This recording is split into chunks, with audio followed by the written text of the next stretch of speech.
If you ever need an easy way to get off the phone with a telemarketer, try this. Listen, I'm entirely not sober enough to have this conversation with you right now. People will be taken back by it. They don't know what to say. And it's even more fun when you use that particular line at the grocery store when the cashier says, "How you doing today?" I'm like, look, I'm really not sober enough to talk to you about that today. Okay. Let's just get through this together as easily as possible. Make it easy on me.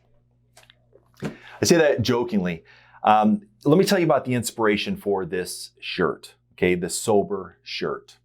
We've given away a few of these as gifts. My wife and I, she's got a little printing press down in the basement, and she comes up with creations. And I think it's very fun to come up with different ideas to put thought-provoking words out there for the public, rather than just advertising, because, everybody knows we're in real estate. We flip houses and things like that, and you got that.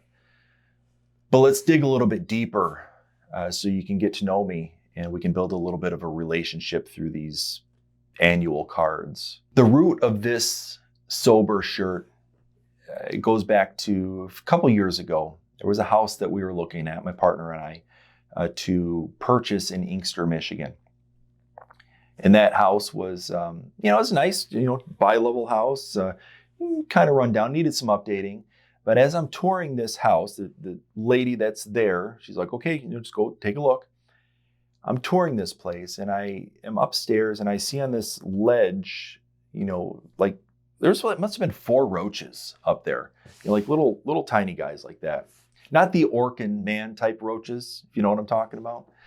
But they're there, and I just take mental note. I'm not offended by it, but it's one of those things that you just, okay, got it.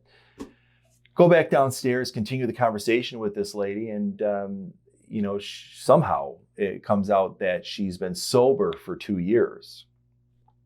Thinking to myself, I'm like, not for nothing, but those roaches weren't 2 years old. I mean, I can't imagine somebody would leave them there for that long. And I said, "So what about those upstairs?" She says to me, "I'm sober from alcohol." Sober from alcohol. Okay, then that spins my mind, round and round, because I'm thinking to myself, I'm like, I thought sober was like sober.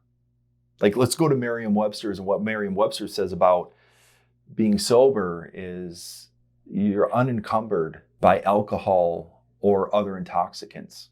Okay. Okay, got that. So that means like you're sober. But also, I'm not judging her from the perspective of like, okay, so if you had a problem with something, you decided to give that up. I can appreciate that. I respect it. I support it. Got it.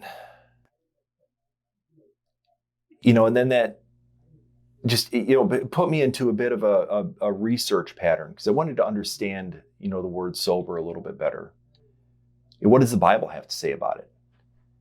1 Peter 5:8 tells us that you must be sober, be vigilant, because your adversary, the devil, he's roaring around, he's prowling around like a lion. And if you don't have your guard up, if you're not sober, if you're not clear, he's going to get you, right? If you're not spending time in the Word daily, if you're not renewing your mind, there's an open door for the enemy to come in and get after you, reveal some temptation. But if you're tuned in to the Word of God, and God, you recognize what and how He speaks to you, that's it right there. I mean, you need to make sure that you're spending time in the Word so you can be sober-minded and be vigilant and understand what you're up against. And, my personal path, as I share it with you today, simply this, without making it too much of a, long drawn out video.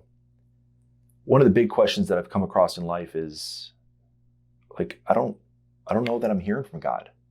Okay. Simply put, here's how you know you're hearing from God. He's going to talk to you differently than He talks to me.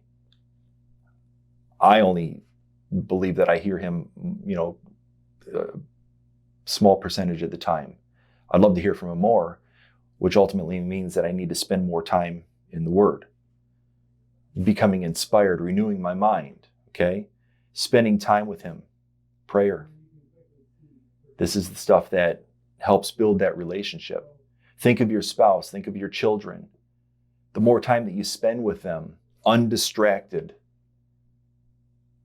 whether it's with cell phones or video games or drugs, alcohol, these are things that are a distraction between the relationships that you have in your life. Day and age of shorts and short attention spans and the reels, the content that can literally suck up an hour of your life in a bat of an eye. You need to be aware of what distractions are out there that are trying to get you. This is a fight for your attention in life. And I truly believe that if you can drill down and focus, you can truly accomplish the vision that God has for your life.